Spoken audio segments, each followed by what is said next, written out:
you mentioned, I'm holistic health and life coach, and I help teen girls and women find freedom from the struggle with food because it's something that so many of us struggle with, or we maybe Mhm. have a not healthy relationship with. And so it's Mhm. really getting curious and looking at why we do what we do in terms of our relationship with food. Join us at the inaugural Ascend Summit, where empowerment and healing become part of your new reality. Presented by You Are Not Your Trauma podcast, this summit is your gateway to growth, connection, and discovering your true potential. And it's all happening June 28th and 29th in Dallas, Texas. Don't miss your chance to be a part of something life-changing. Early bird tickets are on sale now. Secure your spot today by going to ascend.youarenotyourtrauma.com.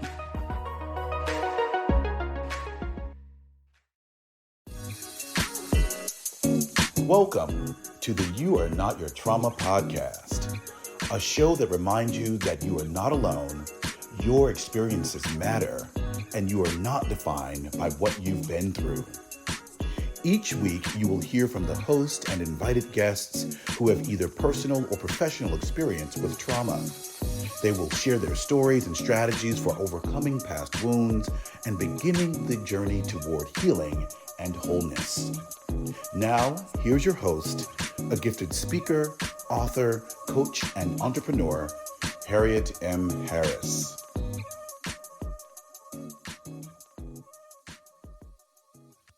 Hello and welcome to a brand new episode of You Are Not Your Trauma, the podcast that brings hope, healing, and inspiration to those who have experienced life's most challenging moments. I'm your host, Harriet M. Harris, and I am so glad that you're here today. I hope that this show is an important part of your healing journey. Now, in today's chat, we're going to discuss how emotional pain manifests through our eating habits, leading to extremes. It's a journey from recognizing those patterns to breaking free and establishing a nourishing relationship with food.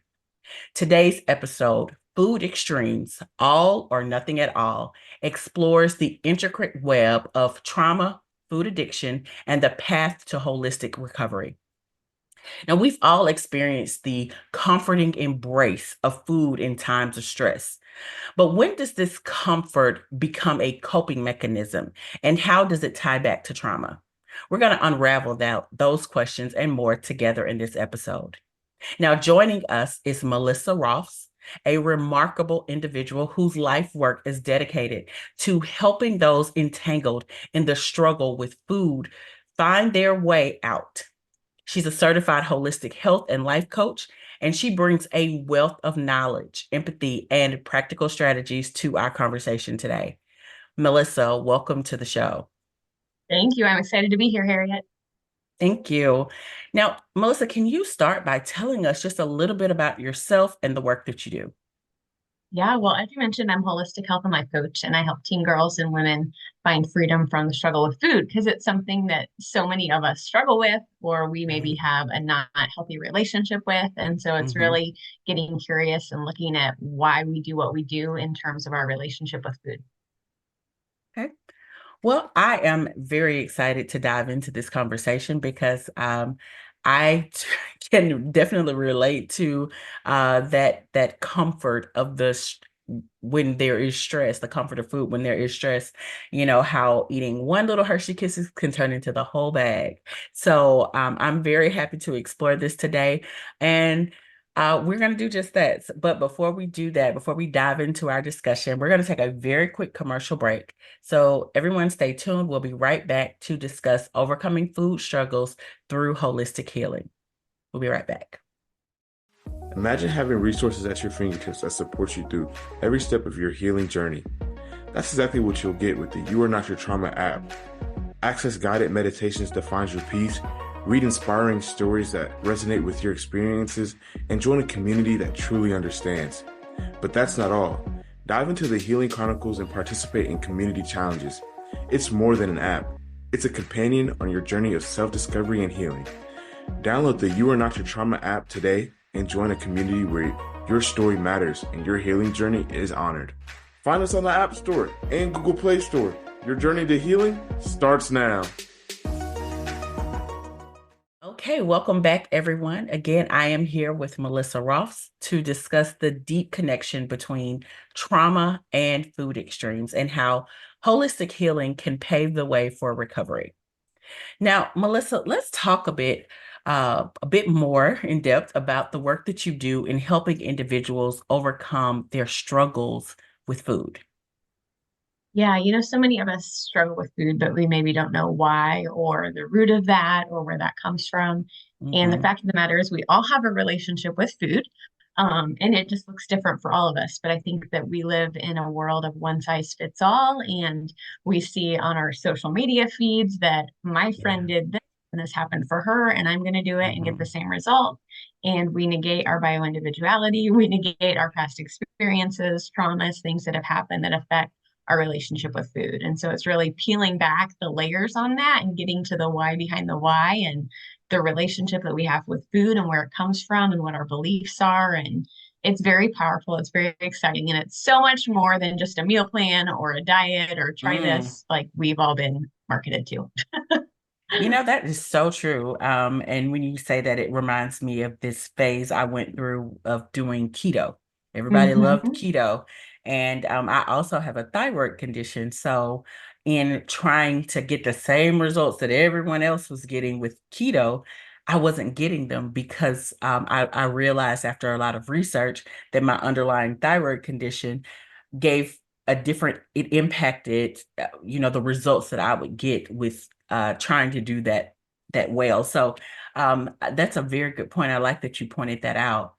And I also like that you said we want to find the why behind the why. So often we focus on the why.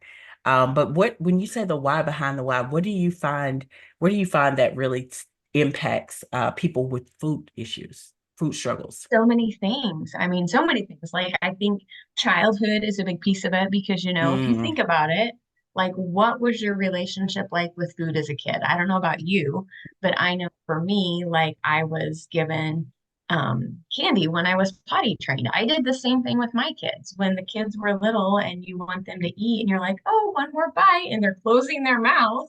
And mm-hmm. they're saying, no, my body is full. I don't want any more. But what do? We kind of force feed them, like, one more bite, here comes the airplane. Like, Wow. we don't know how to listen to our bodies. And I think it's just because we're not taught that.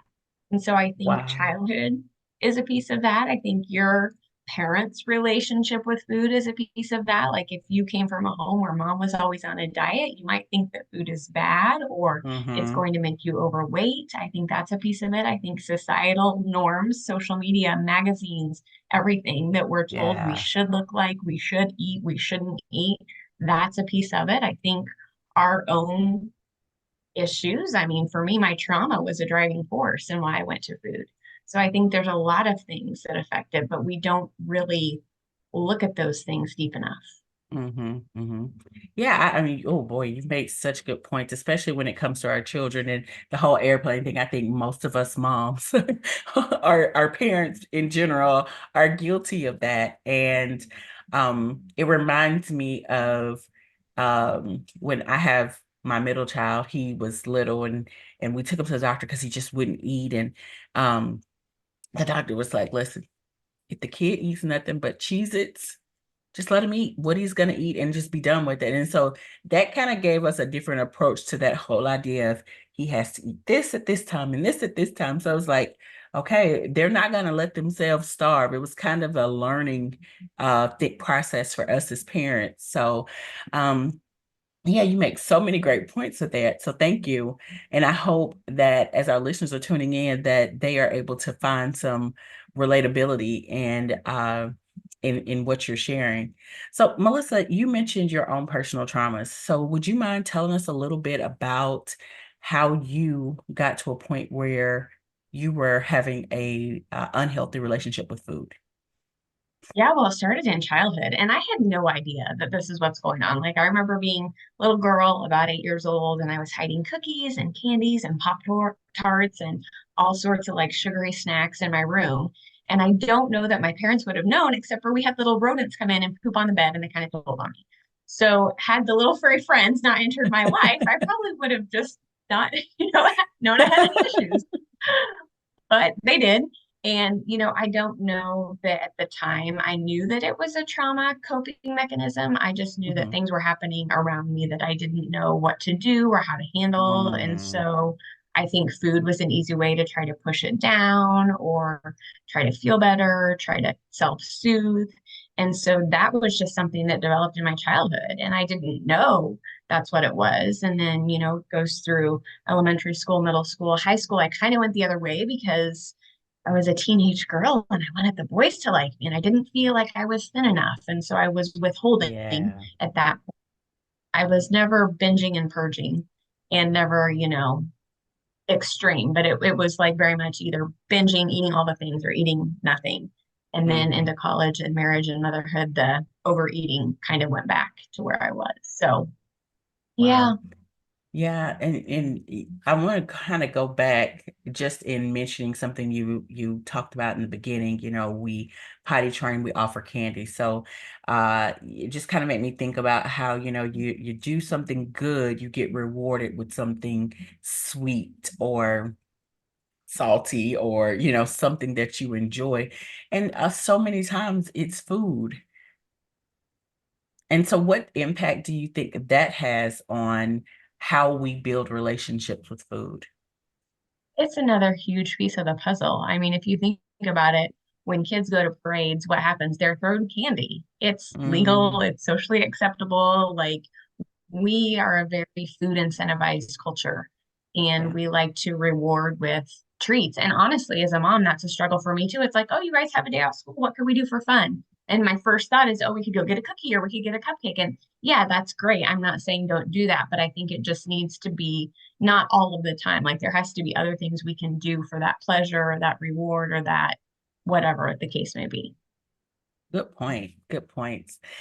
So, Melissa, what was the turning point in your personal journey that led you to explore the connection between the trauma that you experienced and the food addiction? Yeah, that was not until much later in life. So we had, at this point, I was married. We had children. My husband was traveling for work. We had a newborn baby. He was not sleeping through the night. So I was already exhausted and crabby. And then we had a 2.5-year-old who had some undiagnosed food allergies and sensory processing disorder we were also unaware of. And then at that time, I started meeting with a life coach because I was overwhelmed and exhausted. Hmm. And I don't feel like I'm doing this mom thing right. And it's so hard. And my husband's gone and poor me.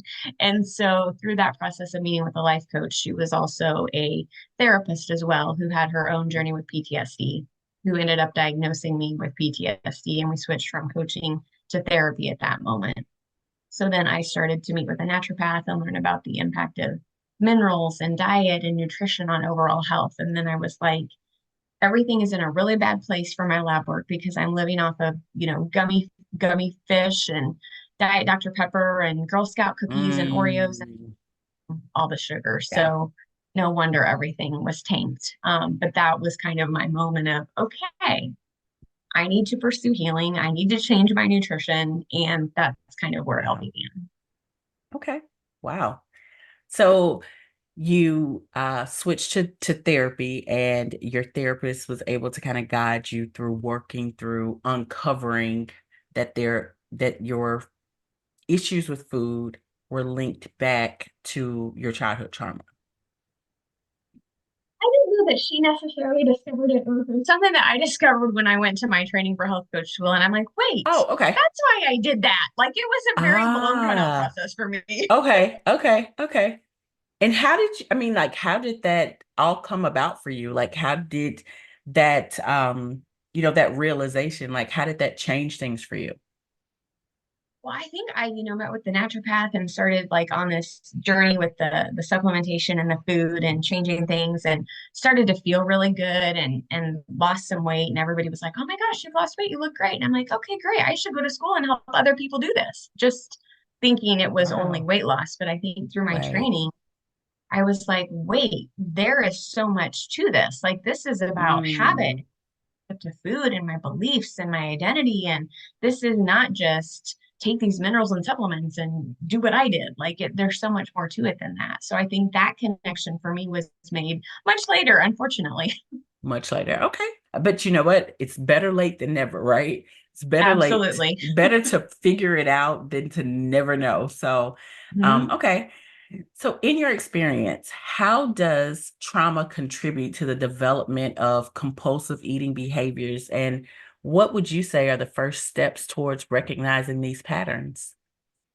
There's a huge correlation. I don't remember the statistic, but I remember reading a statistic about women specifically who have trauma are more likely to struggle with food and disordered eating and that sort of thing. And I think the first step is really to kind of ask yourself, I think so many of us think about food in terms of weight, but Mm-hmm. really shift that mindset and ask, what is my relationship like with food? And I think that might be eye-opening because you might realize, hey, when I feel stressed or lonely or sad, I'm going into the pantry when I'm not even physically hungry. So, what am I looking for? What do I feel like I'm using the food for in my life? Kind of like the concept of, oh, I'm sad. Let me get eat a tub of ice cream. We see it on all the TV shows over the years. That's kind of been a big thing. That's what I immediately thought of when you were saying that. Okay. And Why I am I think feeling food this way? is easy to go to because we need it to survive. It's not like Yeah. other addictions that people have when you don't need those things. We need food to survive. So I think it gets tricky in that because it is Yeah. vital to live. It's also part of our society. It's socially acceptable. There's a lot that revolves around it. Like it's complex. And I really like what you just said, when we start to ask ourselves this question of why am I going to the pantry when I'm not hungry? Like I'm not really, but it's kind of, or the refrigerator or wherever, we're just kind of somehow psychologically led there. Do you have Mhm. any thoughts on why we're just kind of led to that place? Well, I guess you did say because food is something that we naturally need, but is there any other things? I think it makes us feel good. And it's a really Hmm. good fix. I mean, I remember, when our daughter was born and I had shifted from corporate to being home with her. And I'm like, oh my gosh, what am I going to do all day? And I would just find myself standing in the pantry. Like, I think part of it is that we don't know how to be alone with ourselves. And we feel like we need to do Mm. something or we need to be productive or we need to choose something. I think there's something to that. Okay. Now, Melissa, can you share some strategies or techniques that you found effective in helping your clients create a healthier relationship with food?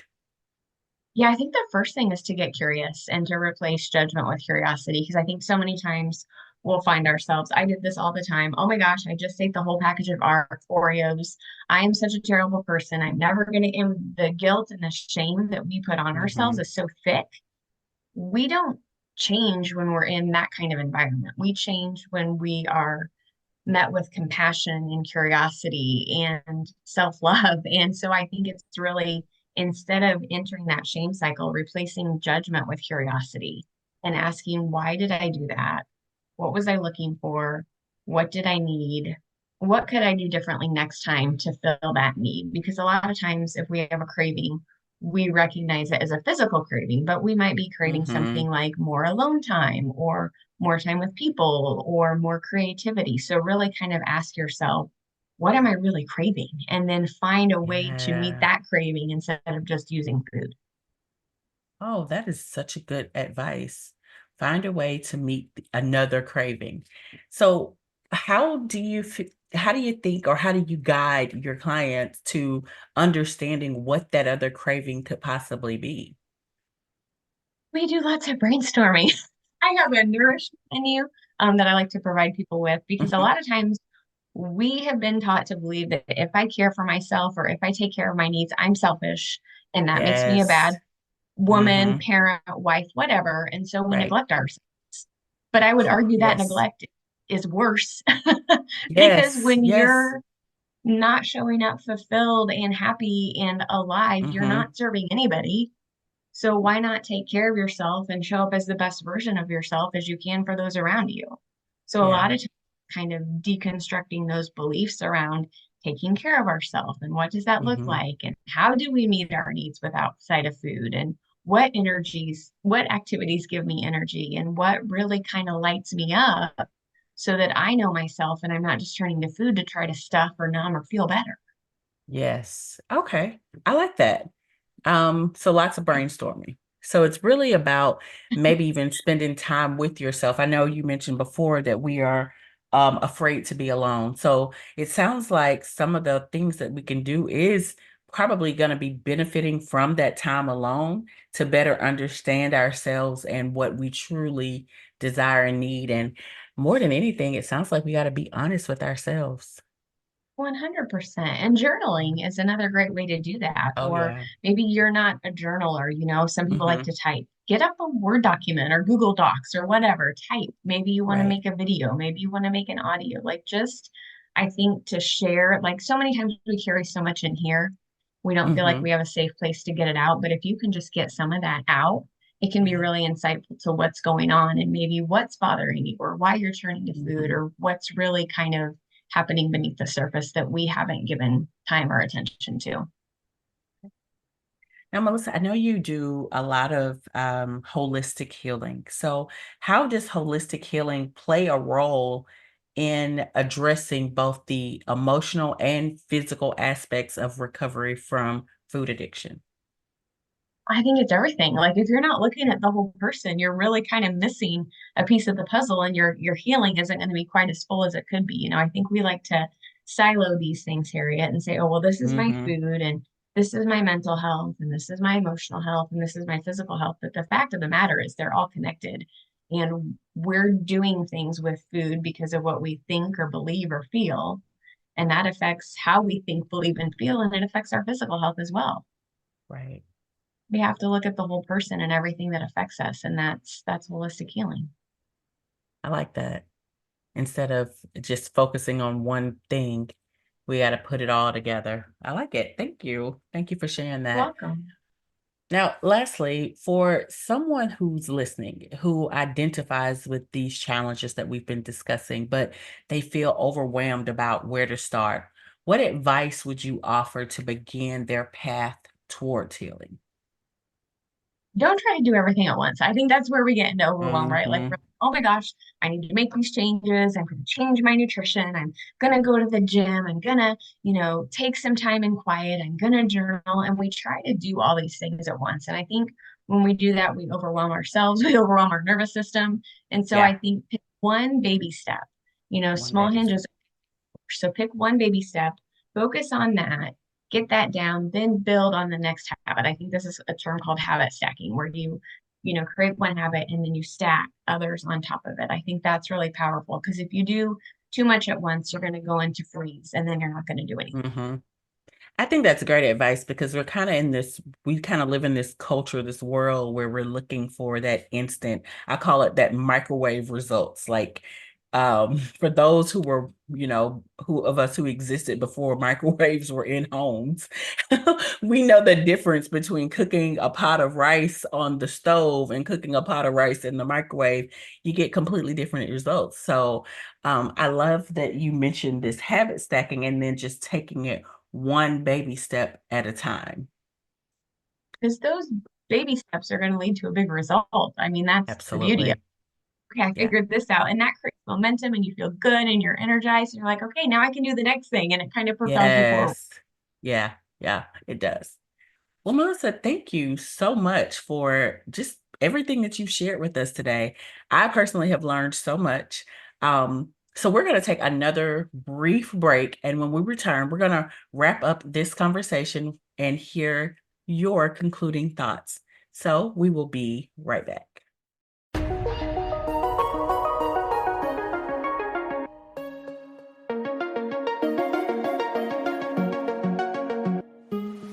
Want a chance to win exclusive You Are Not Your Trauma merch? Here's how. Leave a rating and a review on your favorite podcast platform and share your thoughts with us. It helps us reach more listeners who may also be seeking healing and growth. Once you left your feedback, visit feedback.youarenotyourtrauma.com to let us know you've entered by entering your info and the word feedback in the message section. You could be a lucky winner. Now stay tuned for today's inspiring episode, and thank you for being a part of the You Are Not Your Trauma community.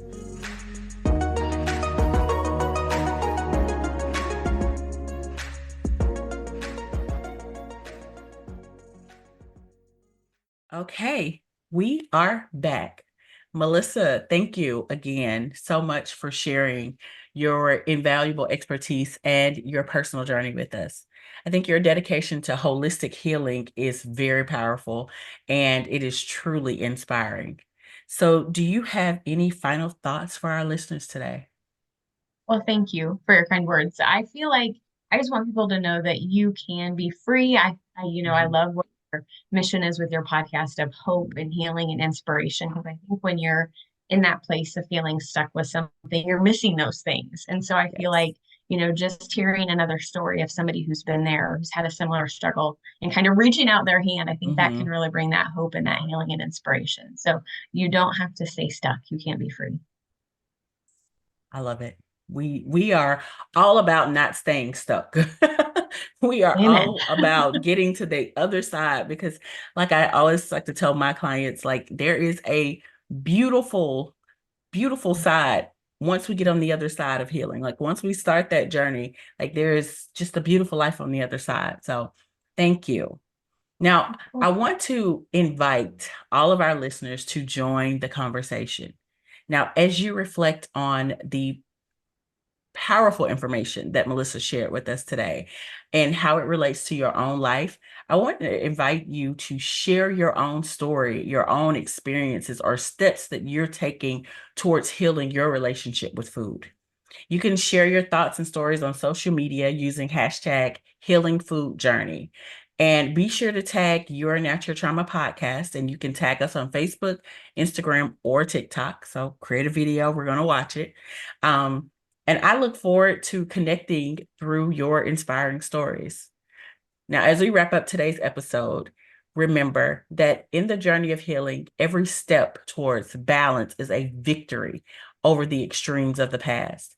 Food doesn't control us, it nourishes us. And understanding our relationship with it is key to our healing. Now, to everyone that's out there listening, thank you so much for tuning in to this week's episode of You Are Not Your Trauma podcast. Your presence is a vital part of the collective journey. If you found today's episode helpful, please share it with someone who can benefit from the information that Melissa has shared. Also, be sure to subscribe, rate, and review the show. Check out the website, www.youarenotyourtrauma.com, to leave feedback, request to be a guest on the show, subscribe to the show, get information on our show guests, or to get information about advertising on You Are Not Your Trauma podcast. You can connect with us on Facebook, Instagram, or TikTok at You Are Not Your Trauma podcast. And also, if you have a story to share, please feel free to email me at contact@harrietmharris.com. And don't forget to download the You Are Not Your Trauma app for more resources and community support. It is a fantastic tool to accompany you on your healing journey. It is available in Google Play Store and the Apple App Store. If you need additional resources to aid you in your journey of healing and self-discovery, I encourage you to download the You Are Not Your Trauma resource guide. It is available through visiting the app or by visiting resourceguide.youarenotyourtrauma.com. Until next time, be sure to take care of yourself on your journey towards healing. And please remember, you are not your trauma.